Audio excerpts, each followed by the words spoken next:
Olá, vamos falar agora sobre algumas patologias do sistema circulatório, certo? Dentre elas, vamos falar sobre angina. O que é angina? Angina ou angina pectoris. Ela se manifesta como uma forte dor torácica causada pela falta de oxigênio no coração.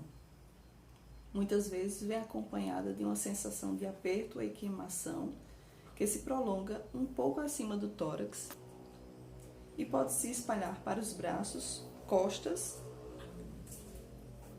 e pescoço. Trata-se de um conjunto de sintomas provocados pela limitação da irrigação e baixo suprimento de oxigênio ao músculo cardíaco.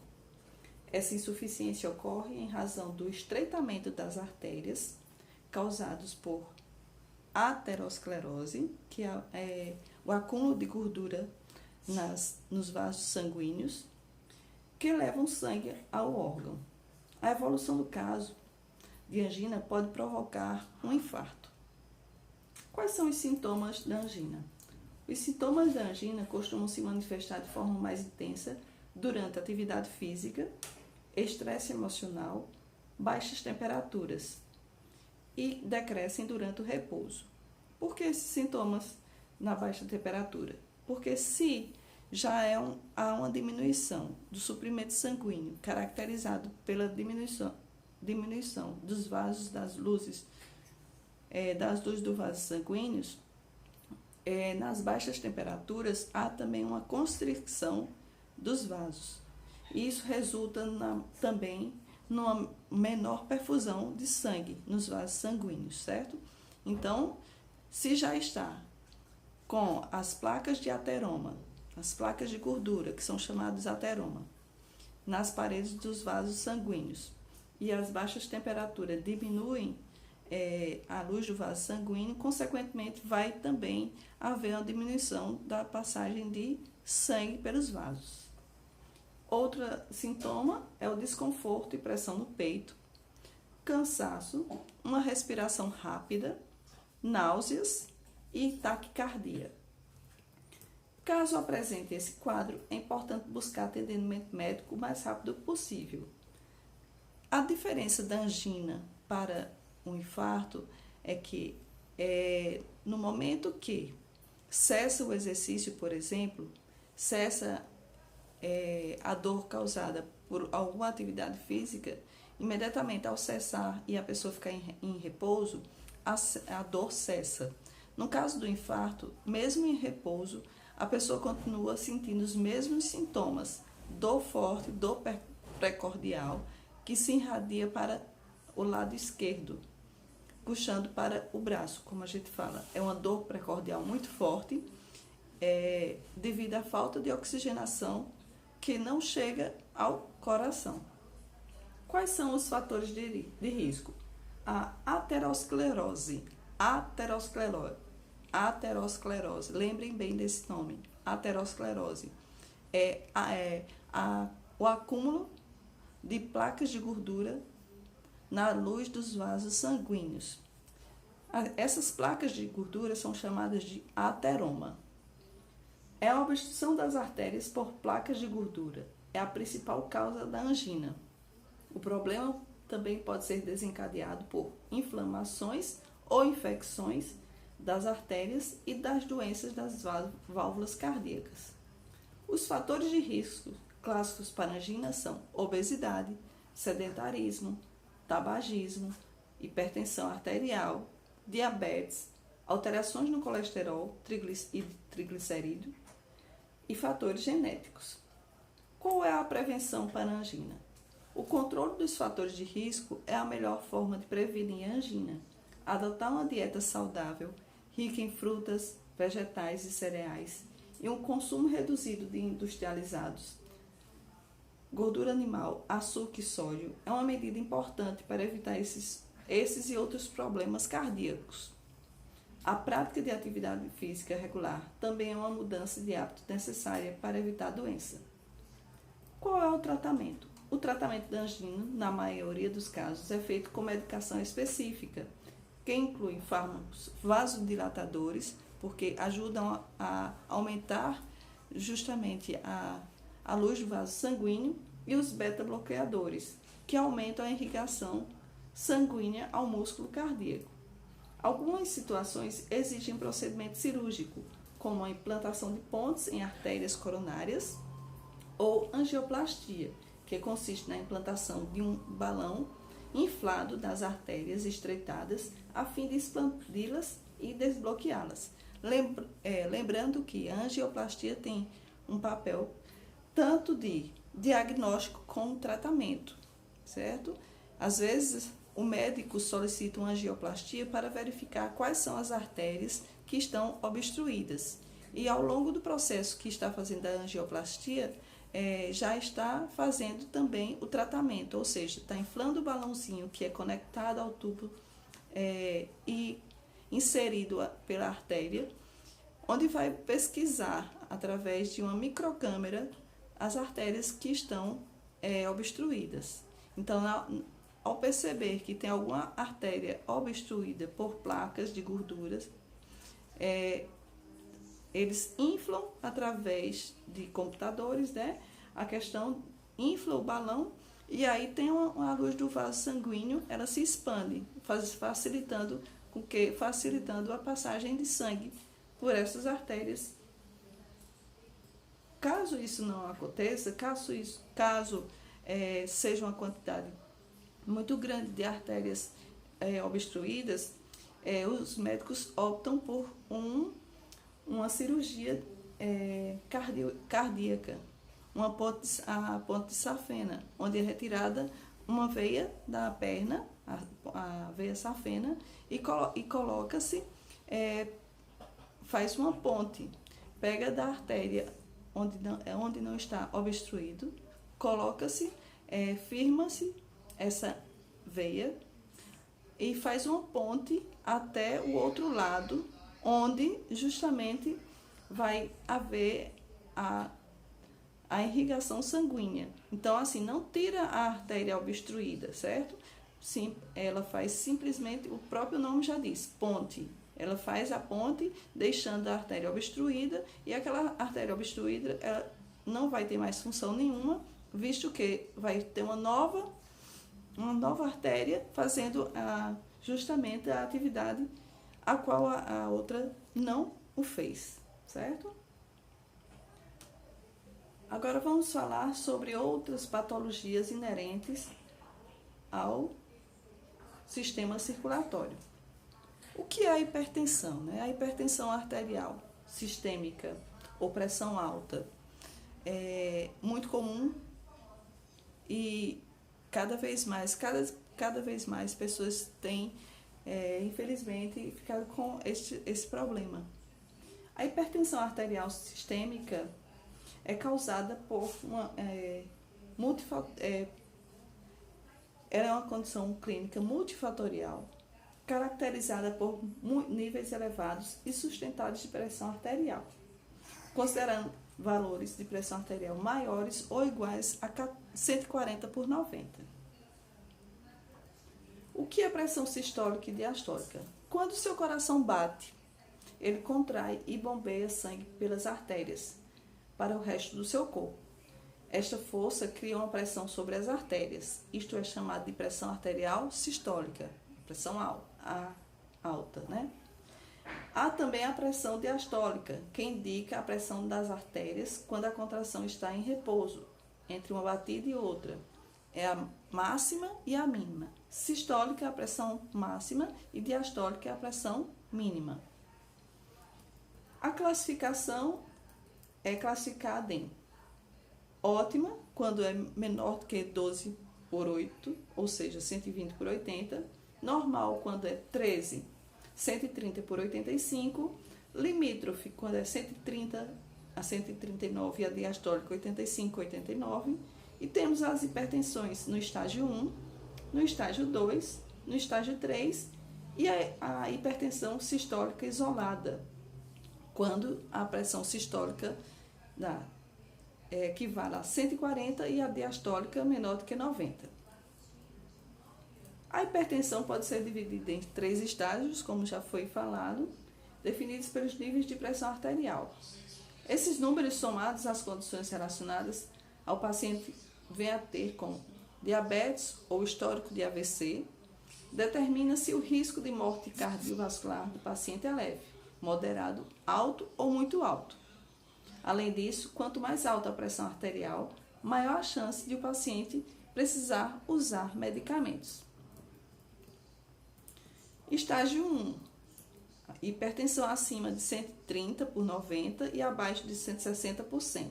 Estágio 2. Hipertensão acima de 160 por 100 e abaixo de 180 por 110. Estágio 3. Hipertensão acima de 180 por 110.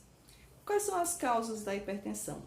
A hipertensão normalmente é causada quando há uma resistência e um endurecimento maior dos vasos sanguíneos para a passagem do sangue, o que necessita uma força maior do coração para o bombeamento do sangue.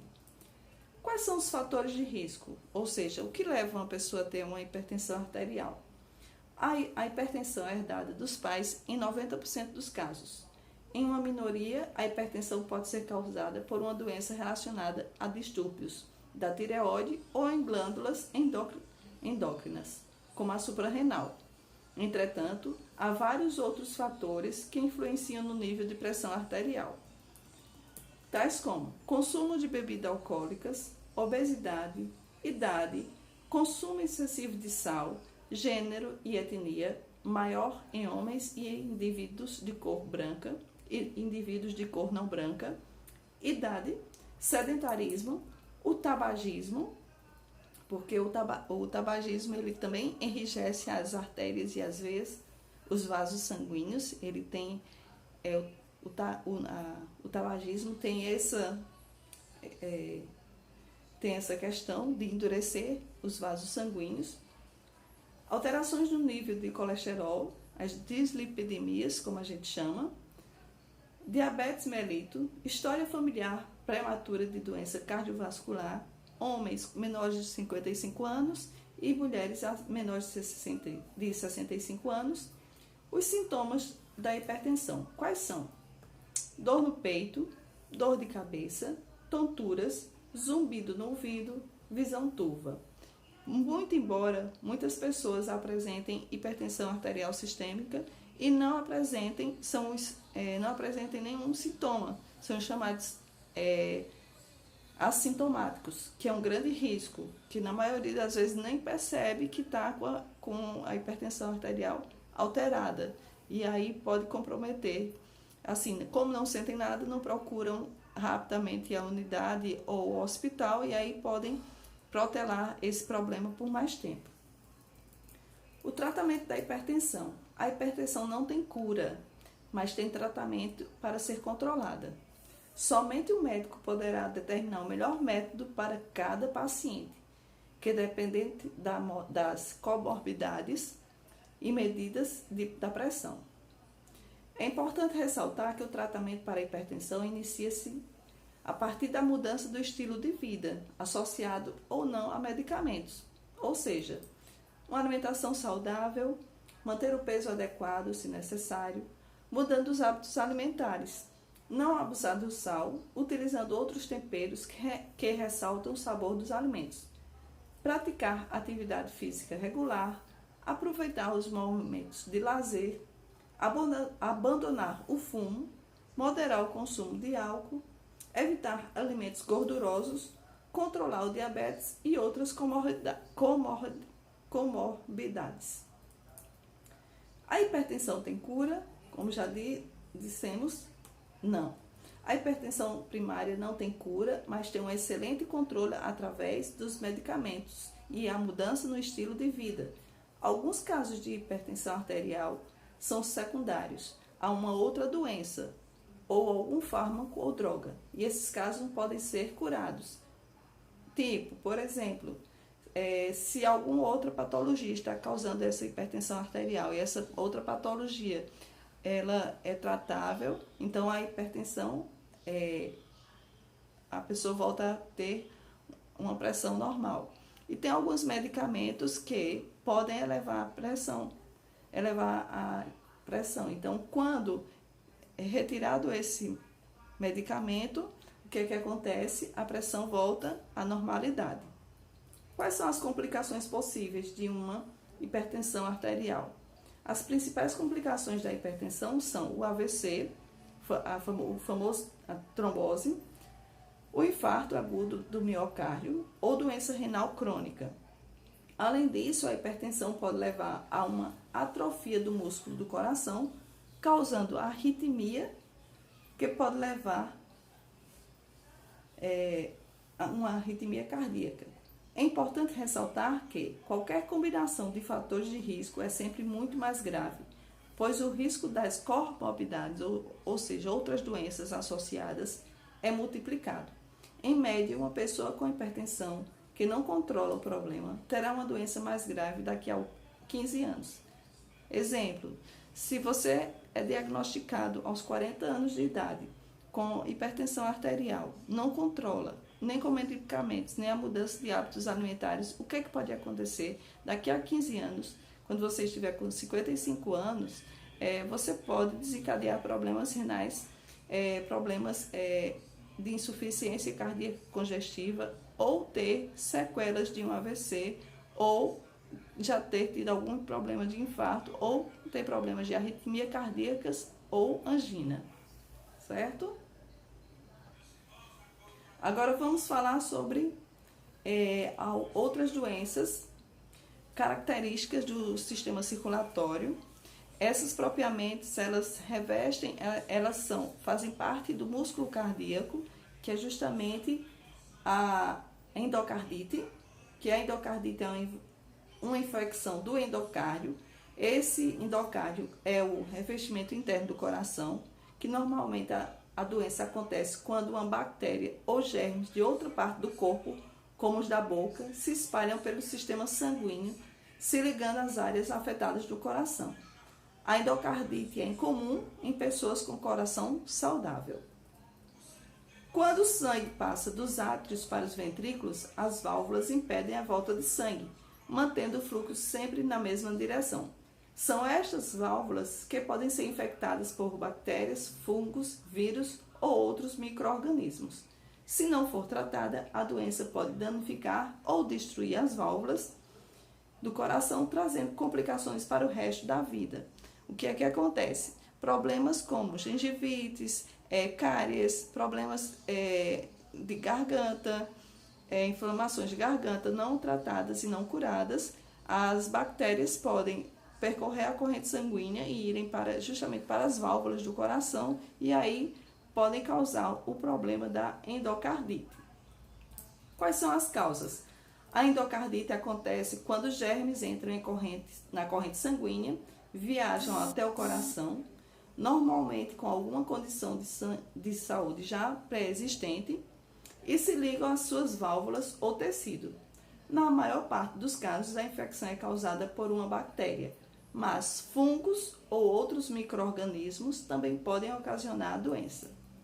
Normalmente, o agente infeccioso entra na corrente sanguínea através de atividades como escovar os dentes ou mastigar alimentos, especialmente se os dentes e as gengivas não estiverem saudáveis. As áreas com infecções, seja uma infecção de pele, intestino ou até uma doença sexualmente transmissíveis, também pode levar a um comprometimento das válvulas cardíacas, catéteres ou agulhas infectadas, procedimentos dentais, por exemplo, que causam cortes nas gengivas, podem levar a ter problemas de endocardite.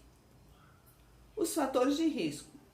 Pessoas com problemas nas válvulas cardíacas, válvulas artificiais do coração, defeitos congênitos, histórico de endocardite anterior ou com outros problemas cardíacos, como cáries e problemas nos dentes e gengivas, ou com histórico de uso de drogas injetáveis, são mais propensas a desenvolver a endocardite.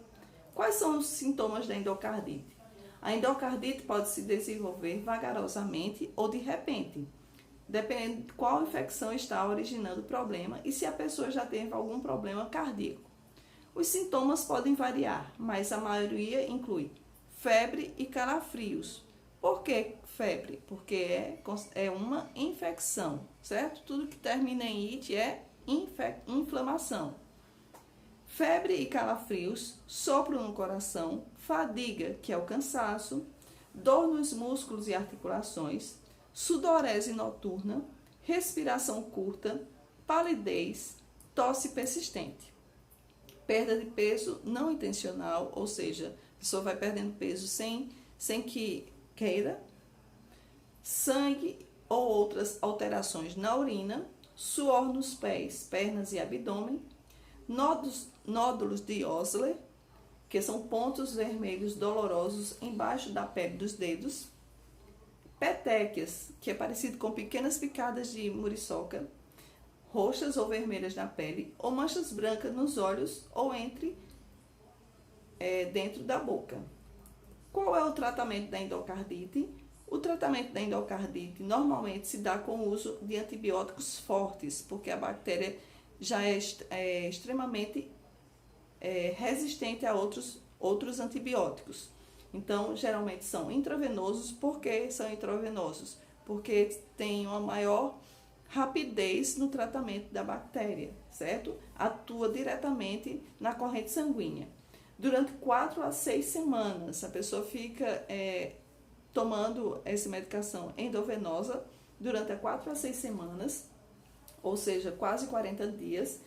E o tratamento, a duração do tratamento vai depender da sua intensidade, de quão severa foi a infecção e a resposta do organismo contra a bactéria. Se a pessoa está com uma imunidade baixa, esse tratamento vai demorar mais um pouco, porque a pessoa já está com as defesas do organismo afetadas, né?